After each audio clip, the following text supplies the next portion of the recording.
আসসালামু আলাইকুম ওয়া রাহমাতুল্লাহি ওয়া বারাকাতুহু।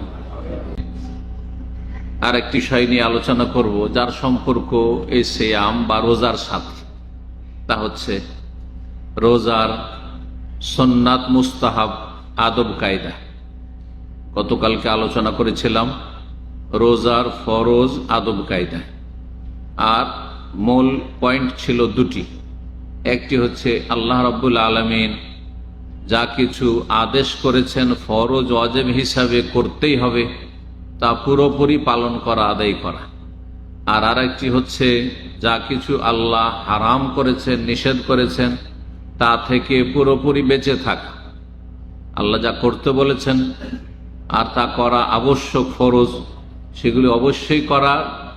যেহেতু আপনি রোজা রাখছেন, শুধু রোজা রাখবেন আর বাকি আল্লাহর আদেশ পালন করবেন না, এমনটা চলবে না।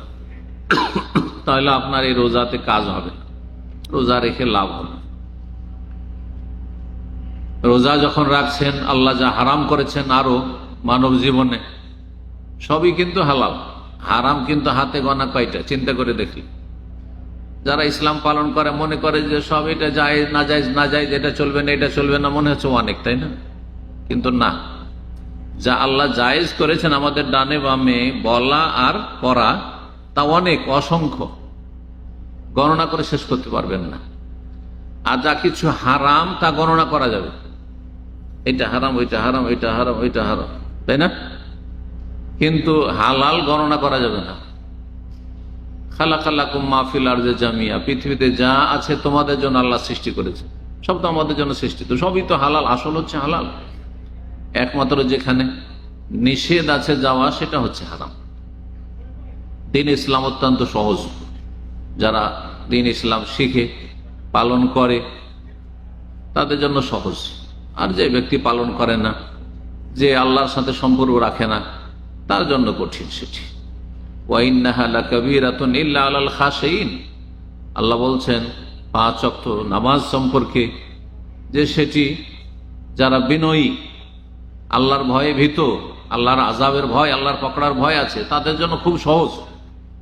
ওয়া ইন্নাহা লাকাবীরা, কার জন্য ভারী? যারা আল্লাহর ভয় রাখে না, যাদের কবরের আযাব, জাহান্নামের আযাব বলে ভয় নেই, তারা জান্নাতে যেতে পারলো না পারলো এইসব মাথার ব্যথা নেই। যারা শুধু দুনিয়ার এই কয়েকদিন বেঁচে আছে পেট পূজা করে, তাদের জন্য নামাজ ভারী। বাকি যারা চিরস্থায়ী জগতে, যেখানে চিরকাল থাকতে হবে, সেখানে সুখে থাকতে চায়, তাদের জন্য সালাত সহজ, একটা পয়সাও লাগে না, হ্যাঁ, কঠিন না, হাড় ভাঙা পরিশ্রমও লাগে না। যেমন হজে গিয়ে পরিশ্রম করতে হয়, উমরাতেও কঠিন পরিশ্রম করতে হয়। এখান থেকে কত কষ্ট করে যাচ্ছেন আপনি, হ্যাঁ? রোজাতে সারাদিন না খেয়ে থাকতে হয়, পিপাসায় থাকতে হয়, কিন্তু মাত্র কয়েক মিনিটে 4 রাকাত ফরজ আদায় হয়ে গেল। এসব কষ্ট আছে? না হাড় ভাঙা পরিশ্রম আছে, না ওতে ক্ষুধা পিপাসা লেগে গেছে, ছটপট করছেন নামাজে, এমনও কিছু নয়, খুব সহজ। যতগুলি ফরজ আছে ইসলামের 5টি পিলার, তার মধ্যে নামাজ সবচেয়ে সহজ, নামাজ সবচেয়ে সহজ। আল্লাহ রাব্বুল আলামিন আমাদের সকলকে, আপনাদেরকে খাঁটি নামাজি হওয়ার তৌফিক দান করেন। তো আলোচনা করব আজকে সুন্নাত, মুস্তাহাব, আদব কায়দা রোজার। রোজার অবস্থায় যে কাজগুলি সুন্নাত, মুস্তাহাব, ভালো, যদি কেউ না করে গুনাহগার হবে না, তবে অনেক নেকি থেকে বঞ্চিত হবে। তাতে অনেক নেকি আছে, ফজিলত আছে। এই 7টি বিষয় আজকে আলোচনা করব। 1 নম্বর হচ্ছে রোজাদারের জন্য সাহারি খাওয়া হচ্ছে সুন্নাত, আদব। আপনি যখন রোজা রাখবেন, সিয়াম পালন করবেন, তো সাহারি খাবেন, ভোর রাত্রের খাবার খাবেন। সাহারি আরবিতে সাহুর বলা হয়, নবী সাল্লাল্লাহু আলাইহি ওয়াসাল্লাম হাদিসে সাহুর রয়েছে, তাসাহহারু ফাইন্না ফিস সাহুরি বারাকা, তোমরা সাহারি খাও, সাহারিতে বরকত রয়েছে, সাহারিতে বরকত রয়েছে। তো এই সাহুর বা সাহারি খাওয়া হচ্ছে সুন্নাত। আপনার যদি খিদা নাও থাকে, একটা দুটো খেজুর খান, তাও যদি ধরেন খেজুর নেই, অথবা খেজুর খাবেন না আপনি, অনেকে খেতে অভ্যস্ত না, পানি খান, পানি খেয়ে সাহারি করেন, কিন্তু সাহারি খান। সাহারি খাওয়া হচ্ছে সুন্নাত, রোজার আদব, তাহলে সাহরি খাওয়া ওয়াজিব না। নিয়ত গোটা মাসের হয়ে গেছে, গোটা মাসের নিয়ত হয়ে গেছে যে রমজান চলছে, আমি একজন মুসলিম, গোটা মাসের রোজাগুলি আমি রাখবো, তাই না? সুতরাং এসা পড়ে তারাই পড়ে ঘুমিয়ে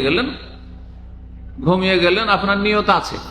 ভোর রাত্রে উঠে নিয়ত করতে হবে জরুরি নয়, প্রতিদিন নিয়ত নবায়ন করতে হবে এটা জরুরি না।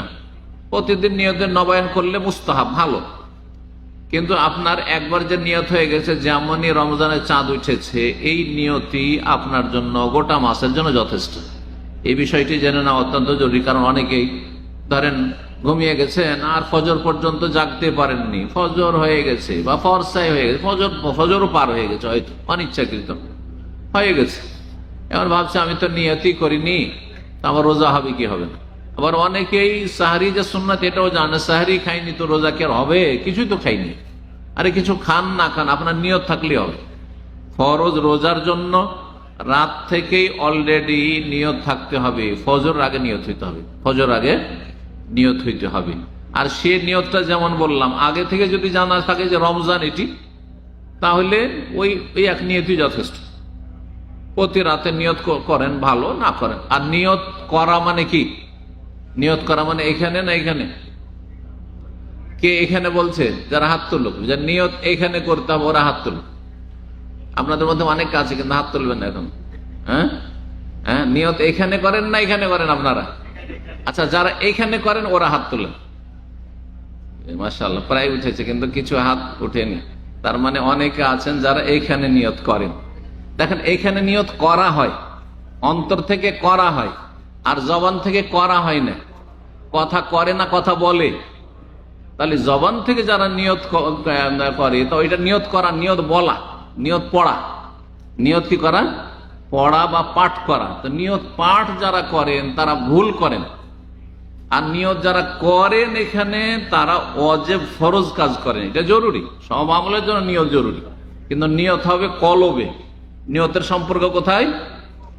কলবে। আপনারা কি নিয়ত করে এখানে এসেছেন? ইফতারির নিয়ত করে আসেননি? আর একটু অ্যাডভান্স আগে ভাগে এসেছেন যে ইফতারের আগে কিছু দিনের কথা শুনবো, এই নিয়ত নিয়ে আসেননি? এখানে নিয়ত করেছেন না এখানে? এখানে। এটা হচ্ছে রোজার নিয়ত, এটা হচ্ছে নামাজের নিয়ত, এটা হচ্ছে সবকিছুর নিয়ত, এটা হচ্ছে কলেমা পড়ার নিয়ত, সবকিছুর ফরজ নফল সবের নিয়ত এইখানে। নিয়ত মানে অন্তরের সংকল্প, নিয়ত মানে অন্তরের ইচ্ছা। কিন্তু আমরা এমন সমাজে বসবাস করি যেই সমাজে বেদাতি মোল্লার ছড়াছড়ি ধর্মের না বিভ্রান্ত করেছে। নিয়তটা পড়ে নিন। আর পড়বেন কেন? নবী পড়েননি সাল্লাল্লাহু আলাইহি সাল্লাম, জীবনও একবারও পড়েনি নবী সাল্লাল্লাহু আলাইহি সাল্লাম। কোন একজন সাহাবীও পড়েনি, লক্ষাধিক সাহাবীর। হ্যাঁ, কোন তাবেঈও পড়েননি। হ্যাঁ, লক্ষ লক্ষ তাবেঈর কেউ পড়েননি। আরে চার ইমাম আবু হানিফা, শাফি, মালিক আমাদের কেউ পড়েননি, কেউ তাদের কিতাবে লিখেননি। কেউ বলুক যে আবু হানিফা রাহিমাহুল্লাহ নিয়ত পড়তেন বা তার কিতাবে লিখেছেন, আমি নিয়ত পড়তে লাগবো। যদিও কোন ইমামের কথা দলিল নাই, তারপরও মানে একটা ডিসকাউন্ট দিয়ে আপনাদেরকে বললাম, কারণ প্রমাণ দিতে পারবেন না। তাহলে আপনি নিজেকে হানাফি বলছেন, শাফি বলছেন, কেউ মালিকি বলছেন, তো হাম্বলি বলছেন, দোহাই দিচ্ছেন ধর্মের, দোহাই দিচ্ছেন ইমামের, আর এদিকে আপনি বেদাতি কাজ করছেন। আপনার ইমামের তরিকা তো না, নবীর উম্মতের দাবিদার নবীর তরিকা তো না, তো কোন তরিকায় চলছেন? তাহলে বাপ দাদার তরিকায়। আমাদের সমাজের ধর্মকর্মটা আসলে নবীর তরিকাও নেই অনেক ক্ষেত্রে, আর এমনকি ইমাম সাহেবের তরিকা তো নেই, মজহাবের তরিকা তো নেই। কোন তরিকায়? ওই ওয়াজাদানা আলাইহি আবাআনা কাযালিকা ইয়াফআলুন। মক্কার মুশরিকের এই কথা বলতো যে আমাদের বাপদাদা পূর্বপুরুষরা এমনটাই করেছে, তেমনটাই করব। এইরকম পেয়েছি, বাপদাদাকে যেমন পেয়েছি তেমনই করব। বাপদাদার পাওয়া ধর্মকর্ম, বংশ পরম্পরা যে ধর্ম পেয়েছেন, যে যেখানে গ্রামে বাস করেছেন, শহরে বাস করেছেন, আপনার সমাজে যে প্রচলিত ধর্ম, এই প্রচলিত ধর্ম চলবে না, প্রচলিত ধর্ম চলবে না। কোরআন সুন্নাহ ভিত্তিক চূড়ান্ত দিন, চূড়ান্ত ফয়সালা যে আল্লাহ দিয়েছেন তার রাসূল সাল্লাল্লাহু আলাইহি ওয়াসাল্লাম, সেই দিন পালন করতে হবে। নিয়ত ফরজ রোজার ক্ষেত্রে থাকতেই হবে রাত থেকেই, আর সেটা মাসের শুরুতে হইলেই চলে, যেমনটা বললাম, এতটাই যথেষ্ট। আর প্রতিদিনে নবায়ন, প্রতি রাতে যদি নবায়ন করেন তো ভালো কথা। খেতে উঠলেই, সাহারি করতে উঠলেই বা তারাবি পড়লেই তো নিয়ত আছে যে রোজা আছে, বুঝলে তো তারাবি পড়ছি, তাই না? নফল রোজার নিয়ত দিনেও হইতে পারে, নফল রোজার নিয়ত দিনে হইতে, কিন্তু ফরজ রোজার নিয়ত আগে থেকে থাকতে হবে। সকাল হয়ে গেছে, আগে থেকে জানতেন না যে রমজান শুরু হয়েছে কিনা, আর ফজর হওয়ার পরে আপনি জানতে পারছেন যে চাঁদ তো হয়েছে। অনেক সময় গ্রামে এরকমটা হয়, খবর পাই না, তারপরে নিয়ত করলেও সেই দিনের রোজা হবে না, সেই দিনের রোজা কাজা করতে হয় পরে, রমজান পার হওয়ার পরে। আলোচনার বিষয়বস্তু সুন্নতি আদব, 1 নম্বরে হচ্ছে সাহরি খাওয়া। রোজার জন্য কি করা? সাহরি খাওয়া জরুরি নয়, গুনাহ হবে না, কিন্তু সাহরি খেলে নেকি পাবেন। খেলে নেকি, চিন্তা করেন, রমজান মাসে রোজার দিনে না খেলে নেকি, আর সাহরি ভোর রাত্রে খেলে নেকি। এটাও দিন, ওইটাও দিন। কি বুঝলেন এর থেকে? তাহলে দিন মানে হচ্ছে আল্লাহ এবং রসুলের আনুগত্য, আল্লাহ রসুলের আদেশ নিষেধের সামনে মাথা ঝুঁকিয়ে দেওয়া, এর নাম দিন। আল্লাহ যখন খেতে নিষেধ করেছেন তখন না খাওয়া হচ্ছে সওয়াবের কাজ। ওই শুভ সাদেক থেকে শুরু করে মাগরিব পর্যন্ত খেতে নিষেধ করেছেন, সুতরাং এটাই হচ্ছে নেকির কাজ, যা ফরজ রমজান মাস, ঠিক না? আর এর নাম হচ্ছে রোজা, সিয়াম। আর ভোর রাত্রে সাহারি খেতে বলেছেন, যদিও ফরজ নাই, সুন্নাত, তাতে খেলেই নেকি। যে একজন সাহারি খেলো না আরেকজন সাহারি খেলো, কে নেকি পেল? যে সাহারি খেলো সে নেকি পেল, সে বরকত পেল। তাহলে বোঝা গেল যে দিন ইসলাম মানুষের যুক্তি দিয়ে চলে না, আর খেয়াল খুশি চলে না, মানুষের মেজাজ মোতাবেক চলে না। আল্লাহ এবং রসুলের আনুগত্যর নাম হচ্ছে দিন। আর দিন মানে কিন্তু আনুগত্য করা। দিনের শাব্দিক অর্থ হচ্ছে মেনে নেওয়া। আল্লাহ এবং রসুল যা করতে বলেছেন তা আমি মেনে নিলাম। সাহারি খেতে বলেছেন, খাবো। ইফতারির সময় হয়ে গেছে, এখন ইফতার করব, বিলম্ব করব না। ইফতারির সময় হয়নি, আমাকে লাখ টাকা দিল, আমি ইফতার করব না। এখন আনুগত্য। আসলে আল্লাহ দেখতে চান বান্দাকে যে আমাকে মানছে না মানছেন। রব্বুল আলামিনের জন্য আপনি মানুষের একটা উদাহরণ দিতে পারেন। দেখেন, বাপের 2 ছেলে, একটা ছেলে কাজ খুব চটপট করে করে, কিন্তু বাপ মায়ের কথা শুনে না, ইচ্ছা মতো করে, যখন করে দাই দাই করে কাজ করে ফেলে দিল। মন হইলো তখন সংসারের অনেক কাজ করে ফেলে দিল, কিন্তু বাপ মার কথার আওতাতে নেই। একটা ছেলে বাপের এইরকম ধরেন। আর এক ছেলে বাপ মা যা বলবে চোখ বন্ধ করে, যাই ঝুলি হলি, বাপ মা যা বলবে চোখ বন্ধ করে পালন করবে, কিন্তু অলস, কাজ বেশি করতে পারে না। একটা কাজ 5 মিনিট হবে, ও 1 ঘন্টা লাগিয়ে দেয়, আধা ঘন্টা লাগিয়ে দেয়, অলস। এই 2 ছেলের মাঝে বাপ মার কাছে কোন ছেলেটা বেশি ভালো? অলসটা ভালো না যেটা ওই 5 মিনিটে কাজ করে ফেলে সেটা ভালো? অলসটাই ভালো। কেন? অলসটা বাপ মার নাফরমানি করে না, যেটা বলে সেটাই করে, একটু দেরি লাগায়। বুঝতে পারছেন কথা কিনা? আর যে ছেলেটি অ্যাক্টিভ, ও কিন্তু নিজের মেজাজে চলে, বাপ মার মেজাজে চলে না। বাপ মা যদি বলে ডান দিকে যাবো, বাম দিকে যাবো। হ্যাঁ, বাপ মা বলছে যে রাত্রে কোথাও বাইরে যেতে হবে না, বাড়িতে থাক, না, আমি কি ছোট হয়ে আছি, আমার মর্জি। আজকালকার ছেলে পেলে ওরকম করছে, কিন্তু আজকালকার ছেলে একটু সিয়ানা সাবালক হলে মনে করে এখন সাবালক হয়ে গেছে, এখন কেন আমাদেরকে বাপ মা কন্ট্রোল করবে? না, এটা নাফরমানি, আপনার অন্যায় কাজ। আপনার মায়া আছে, আপনার ক্ষতি না হয়ে যায়। হ্যাঁ, বাইরে গেলে কোথাও রিস্ক হইতে পারে, রাতের অন্ধকারে কত দুশ্মন আছে, সেই জন্য বাপ মা চায় যে চোখের সামনে থাক, যেখানে সেখানে কেন ঘুরে বেড়াচ্ছে। কিন্তু অনেক ছেলেরা এরকম অবাধ্য, নিজের খেয়াল খুশি চলে, যতই অ্যাক্টিভ হোক না কেন, আর যতই সংসারে কর্মঠ হোক না কেন, কিন্তু অবাধ্যকে কেউ পছন্দ করে না। দিন হচ্ছে আল্লাহর আনুগত্যের নাম, আল্লাহর সামনে মাথা ঝুঁকিয়ে দেওয়ার নাম। এই জন্য কোরআন আল্লাহ শিখেছেন, ওয়াকালু সামি'না ওয়া আতা'না গুফরানাকা রব্বানা ওয়া ইলাইকাল মাসির। সামি'না, আল্লাহ তোমার কথা শুনলাম, ওয়া আতা'না, মেনে নিলাম, তোমার কথা শুনলাম এবং মেনে নিলাম। জি।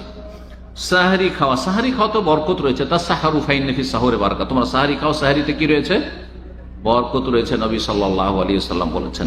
কিসের বরকত? 1 নম্বর বরকত হচ্ছে যে নবী সাল্লাল্লাহু আলাইহি ওয়াসাল্লামের সুন্নাত আদায় করলেন।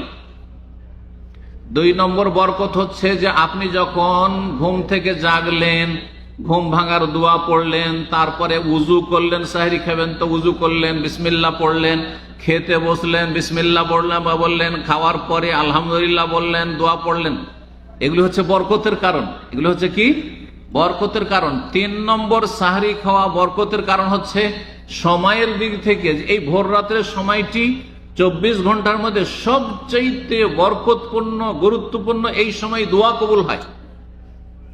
এই সাহরি খাওয়ার ওসিলাতে উঠে আল্লাহর কাছে দোয়া করলেন, হয়তো ওই দোয়াটাই কবুল হয়ে গেল। আর একজন সাহরি খেলো না, ফজর পর্যন্ত ঘুমিয়েই থাকলো, মোবারক সময় ঘুমিয়ে থাকলো, এই যে বরকত আপনি পেয়ে গেলেন। তো বিভিন্ন দিক থেকে সাহরি খাওয়াতে কি রয়েছে, সময়ের দিক থেকে বরকত রয়েছে। ওই সময় উঠলেন, জিকির আজকার করলেন বিভিন্ন, তাতে বরকত রয়েছে। সুন্নতের বাস্তবায়ন করলেন, তাতে বরকত রয়েছে। এই জন্য নবী সাল্লাল্লাহু আলাইহি ওয়াসাল্লামের বুখারী মুসলিম হাদিস, তাসাহারু ফাইন্না ফিস সাহুরি বারাকা, তোমরা সাহরি খাও, সাহরিতে বরকত রয়েছে, বহুমুখী বরকত রয়েছে। এছাড়াও আরো অনেক দিক হতে পারে। এগুলো তো ভাষ্যকারদের ব্যাখ্যা, যতটা উদ্ঘাটন করতে পেরেছে, কিন্তু আরো আল্লাহর পক্ষ থেকে অনেক বরকতের দিক হতে পারে।